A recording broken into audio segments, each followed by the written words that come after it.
अस्सलामु अलैकुम वरहमतुल्लाहि वबरकातुहू। मेरे दोस्तों, 3 सवाल ऐसे हैं जो हमारे तरफ बहुत ही ज़्यादा पूछे जाते हैं और बहुत ज़्यादा मशहूर है कि अगर मियाँ और बीवी में, अगर बीवी साहिब निसाब है और मियाँ साहिब निसाब नहीं है तो किसके तरफ से कुर्बानी करवाएगी, अपने तरफ से करवाएगी या शौहर के तरफ से करवाएगी।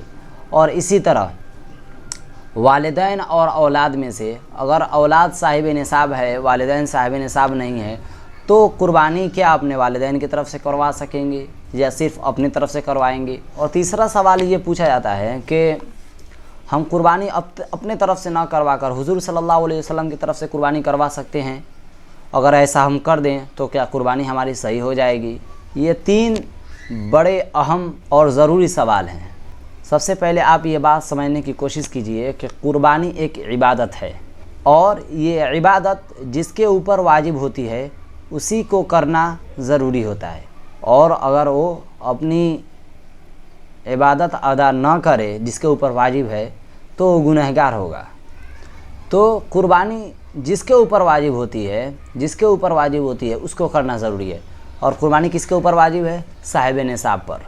कुर्बानी साहिब निसाब पर वाजिब है, तो कुर्बानी जिसके ऊपर वाजिब होगी उसको करना पड़ेगा, उसको करना ज़रूरी है। और इसी से आप ये मसला समझ सकते हैं कि मियाँ और बीवी में अगर मियाँ साहिब निसाब नहीं है और बीवी साहिब निसाब है तो इन दोनों में से बीवी साहिब निसाब है तो बीवी को कुर्बानी करना होगा, अपने नाम से करवानी है।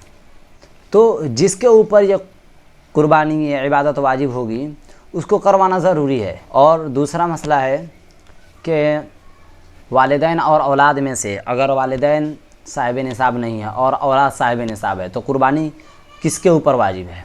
तो मेरे दोस्तों, मैंने पहले आपको बता दिया है कि जो साहिब निसाब है उसी पर कुर्बानी वाजिब होती है और ये एक इबादत है।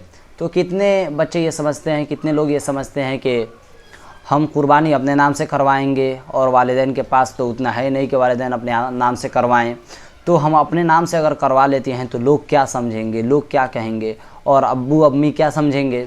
तो मेरे दोस्तों, उनसे आप ये कहें कि कुर्बानी एक इबादत है और ये जिसके ऊपर वाजिब होती है उसी को करना ज़रूरी होता है। लोग क्या कहेंगे, ये क्या कहेगा, वो क्या कहेगा, तो ये सब क्या कहते हैं, ये कोई मायने नहीं रखता है। मायने ये रखता है कि किसके ऊपर वाजिब है, इस्लाम क्या कहता है और शरीयत क्या कहती है, ये मायने रखता है। तो अगर औलाद के ऊपर वाजिब है, वो साहिब निसाब है, तो उनको कुर्बानी करवानी वाजिब होगी।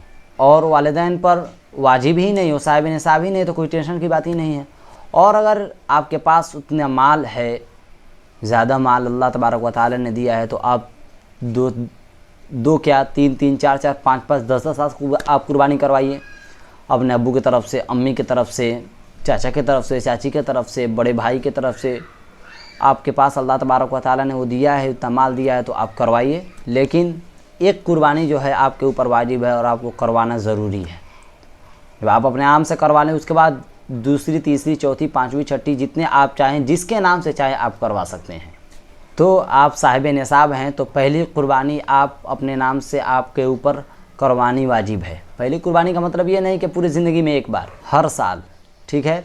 तीसरा सवाल ये पूछा जाता है कि हम अपने नाम से कुर्बानी कराएं या हुज़ूर अकरम सल्लल्लाहु अलैहि वसल्लम के नाम से कुर्बानी कराएं। तो यहाँ पर भी वही मसाला है कि आप साहिब निसाब हैं, आपके ऊपर कुर्बानी वाजिब है, तो पहले आप अपने नाम से करवाएं। उसके बाद आपके पास अगर माल दौलत है तो आप हुज़ूर अकरम सल्लल्लाहु अलैहि वसल्लम के नाम से करवा लें, जिसके नाम से चाहें करवा लें। तो मैं उम्मीद करता हूँ कि आपको ये मसाला समझ में आ गया होगा। अस्सलामु अलैकुम वरहमतुल्लाहि।